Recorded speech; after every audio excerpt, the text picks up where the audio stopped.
everyone, this is Andrea, an art specialist from Battery Park City Authority, and I'm here to start the second of our painted paper collage lesson. Here's my ruby-throated hummingbird with the wings detached so that we can make it move today. But we're also going to make our backgrounds today, so we need to look at some of the parks of Battery Park City for inspiration. Let's get started.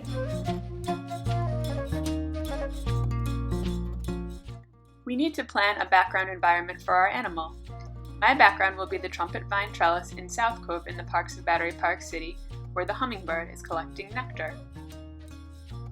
Think about where your animal could be and what they'll be doing in that environment. Here are some other locations from the parks of Battery Park City for inspiration. Try to find a picture of your background environment to notice the colors, patterns, textures, and details that you will need to make.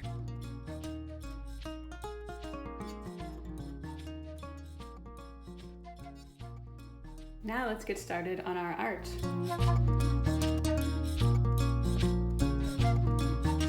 Here's the ruby-throated hummingbird I made in the last lesson. I didn't glue the wings yet because later in this lesson I want to make my hummingbird move.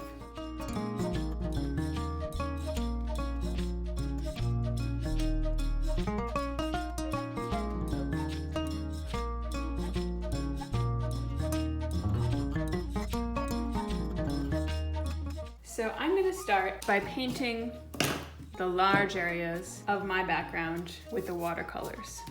I'm going to use a large watercolor brush.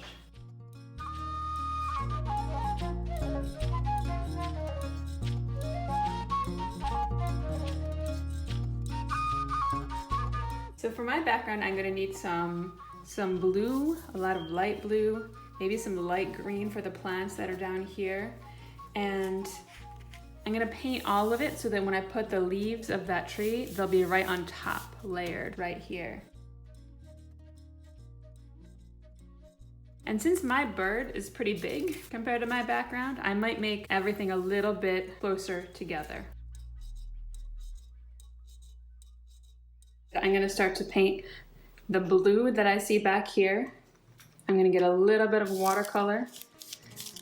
Use this palette to kind of mix it with a little water, and I'm going to add a little purple to it so that I can have my own color that's a little bit more interesting than what comes out of the watercolor set. And remember, it doesn't have to exactly match your background reference photo.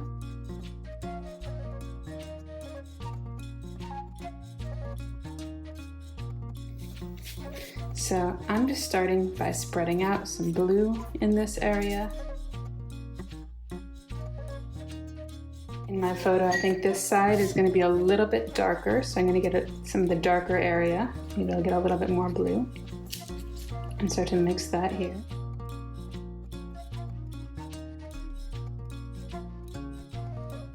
Watercolors are really nice because they have a nice soft, wet color that spreads really nicely.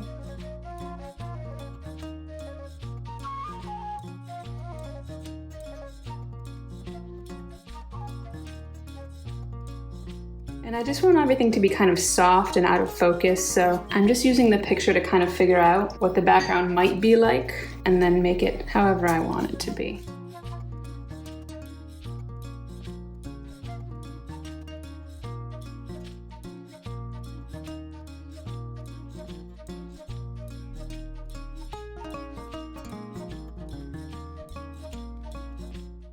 And over here, I'm just going to do some really light blue because I'm going to put the branches for that tree right on top of this. I just want to have a little bit of color back there. So I'm putting some blue and spreading it behind what is going to become the branches.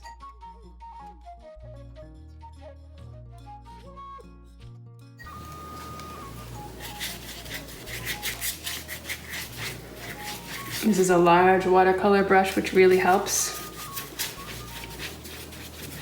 create a soft, smooth texture.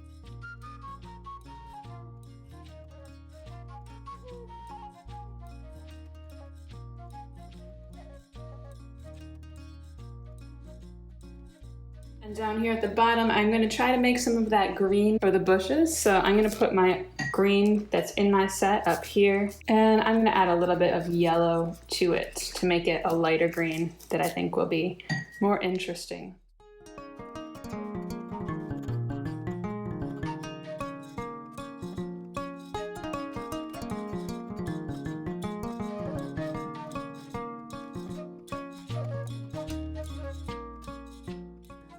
So just stir up the paint.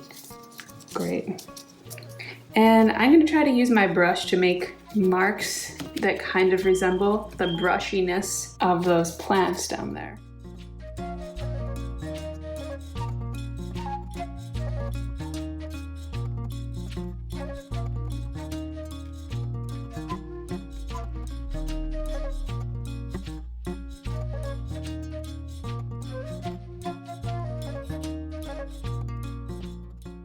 It's a different green, which is nice. Create some variation.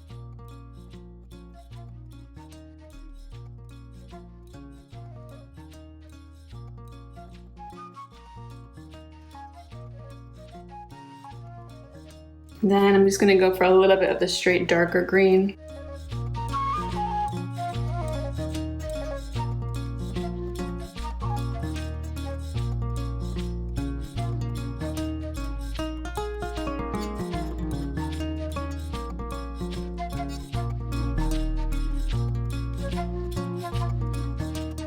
Gonna make it even darker now by adding some blue here on my palette. So I put some blue with some green. The more colors you use, the more interesting these areas will be.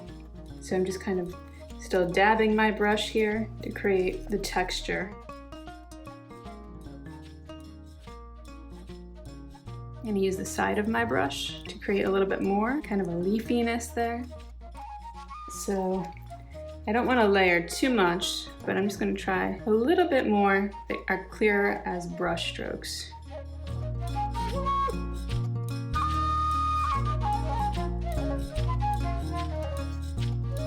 So we're almost done with this part of the background. Over here, I see there's more flowers that are kind of blurry because they're further away. So I'm going to just do a little bit more of this blue for the background.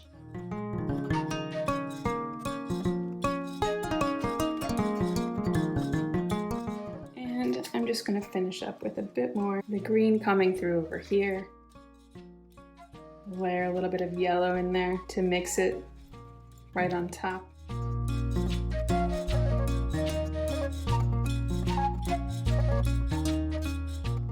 And let's get a little bit of gray for these last hazy flowers. So I see something kind of like these marks.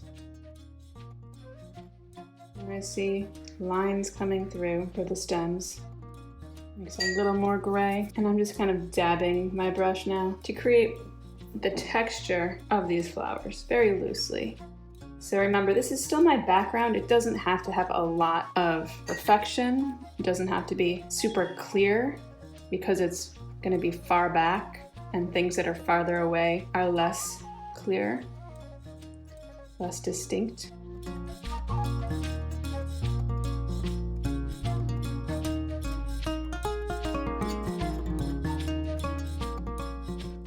So not too bad, but I still need to make those plants.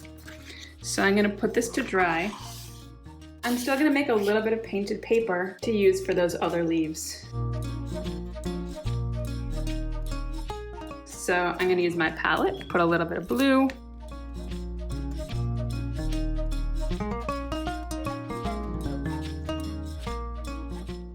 Some yellow. And for those flowers, there needs to be some red and white.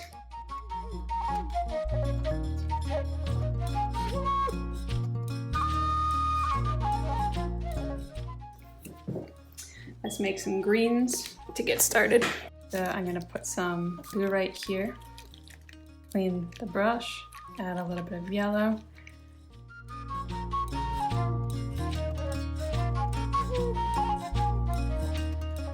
All right, that's some nice dark green. So I'm gonna just make painted paper again to cut because I want these parts to be different, contrasting.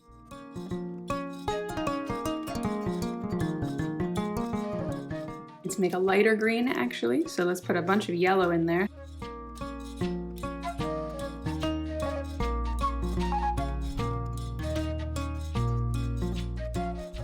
So you can see again that acrylic is so much richer than the watercolor. It spreads differently. I'm trying to think about my brush strokes to make this part smooth.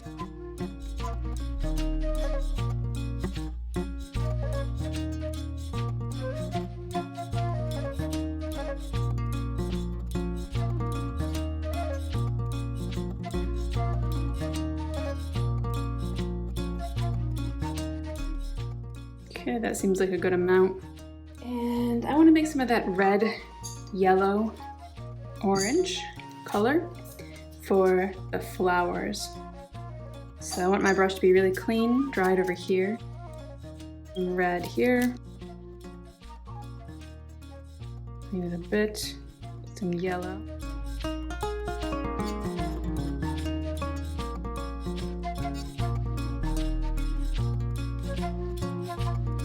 Ended up making it in 2 spots.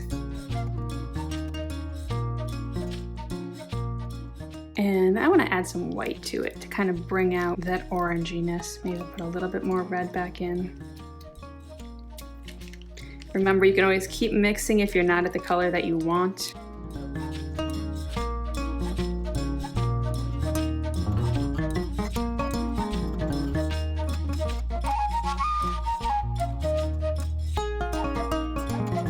Alright, I'm pretty happy with this color.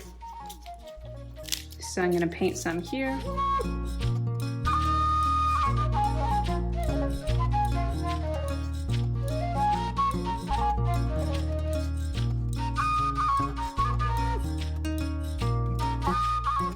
I've got this color as well. I'm going to put that down here. Oh.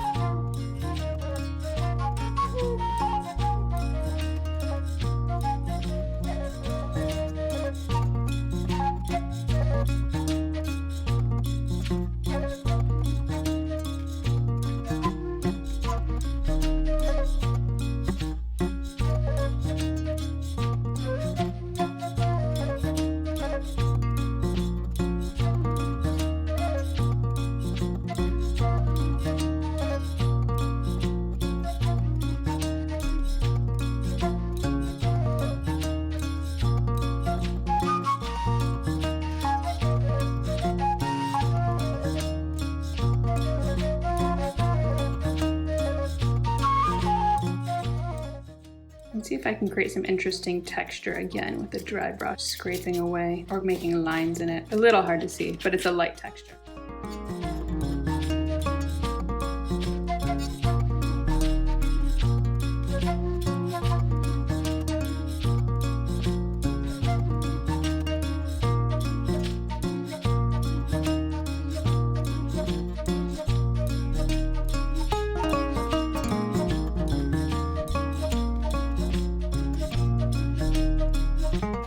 All right, so that should dry. All right, now that this is dry, I'm going to start to cut out some of the leaves for the tree.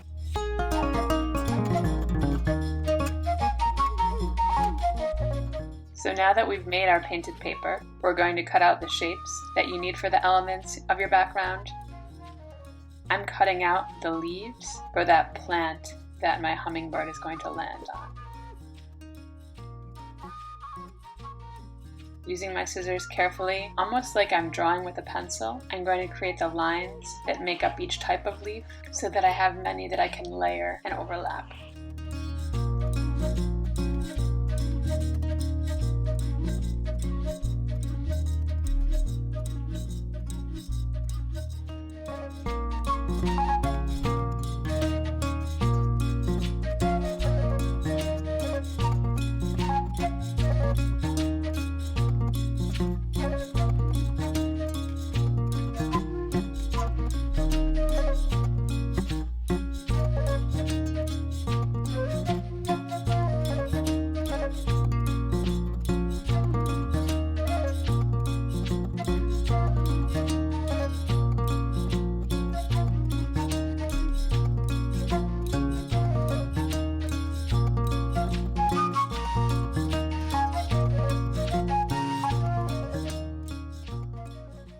Now it's time to put all of those leaves and plant parts right onto my painted background. So I'm going to figure out where each leaf should go before I start to glue, making sure the placement makes sense.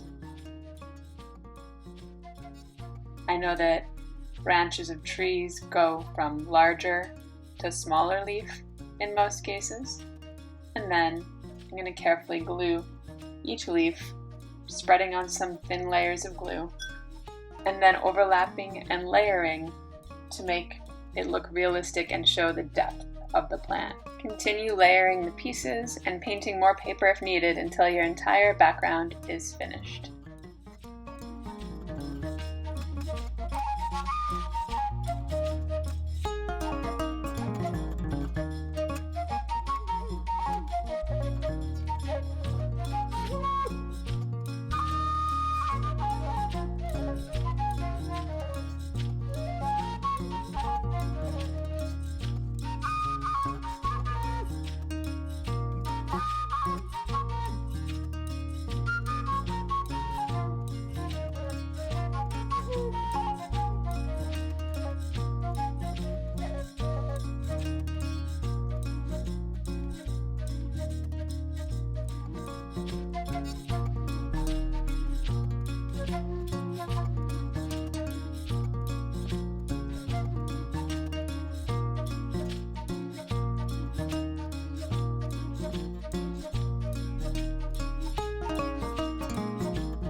Try to photograph from the exact same spot each time, and use a tripod if you have one.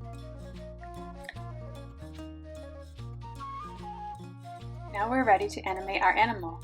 Animate means to show movement, and we can animate our collage animal by taking photos of different arrangements. You need to plan what you want your animal to do and what parts you want to move.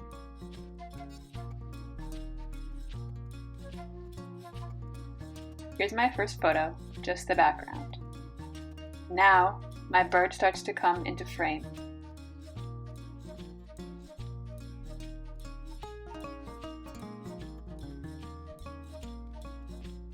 After the bird comes in, I opened and closed his wings, moving them a little bit and taking a photo each time.